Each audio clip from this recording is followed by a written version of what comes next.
Chers collègues, bonjour. Est-ce que je peux me permettre, pour commencer, de remercier nos deux présidents respectifs, Richard Ferrand et Wolfgang Schäuble, de nous avoir permis de continuer nos travaux en organisant cette séance plénière version hybride.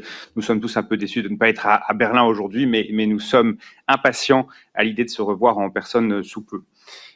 Comme vous l'avez rappelé, Monsieur le Président, le 5 et le 6 février 2020 à Strasbourg, l'Assemblée parlementaire franco-allemande avait institué un groupe de travail portant sur le pacte vert pour l'Europe et qui reconnaissait ainsi l'importance de la prise en compte des enjeux environnementaux dans les relations franco-allemandes. La résolution qui est présentée devant vous aujourd'hui par le groupe de travail enjoint nos gouvernements et assemblées respectives à œuvrer pour une plus grande coopération binationale européenne dans ce domaine.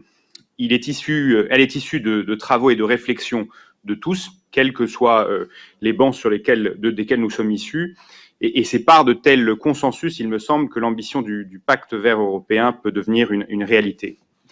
Cette résolution, ce sont des engagements dans tous les domaines pour assurer la réalisation de la stratégie européenne pour la neutralité climatique. Ce sont des mesures dans le domaine de l'agriculture pour renforcer la politique agricole commune en soutenant les objectifs de réduction ciblée de recours aux pesticides et par la promotion de l'agriculture biologique, ou encore une demande d'engagement de la France et de l'Allemagne en faveur de la protection de la biodiversité. Ce sont des mesures pour l'industrie, grâce à la définition d'une feuille de route du déploiement de l'hydrogène dans les processus industriels et les mobilités lourdes, et une prise en compte du secteur du numérique dans la réduction des émissions de gaz à effet de serre.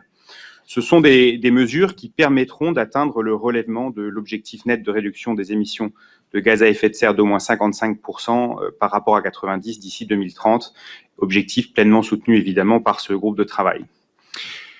La résolution qui vous est présentée aujourd'hui, c'est aussi l'occasion pour l'Assemblée parlementaire franco-allemande de se prononcer sur des sujets innovants, en proposant par exemple de créer un groupe de travail bilatéral sur la normalisation et la transparence de la donnée non financière.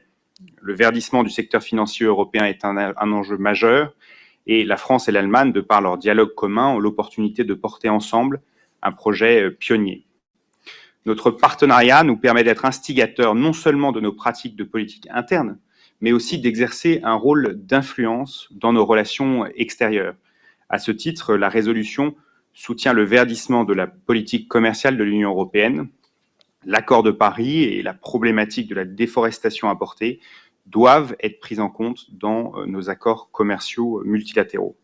Avant de conclure et d'engager la discussion, je voudrais remercier tout particulièrement mon homologue Barbara Hendricks pour son écoute, pour la richesse de nos échanges, pour la collaboration qu'il y a eu entre nous deux tout au long de ces travaux de ce groupe pour produire cette résolution à la hauteur de nos attentes et pour répondre aux problématiques du changement climatique et de réaliser les objectifs du pacte vert pour l'Europe. Son adoption aujourd'hui serait une première étape, évidemment une première étape, mais une étape importante néanmoins qui témoignerait de l'engagement de nos deux pays.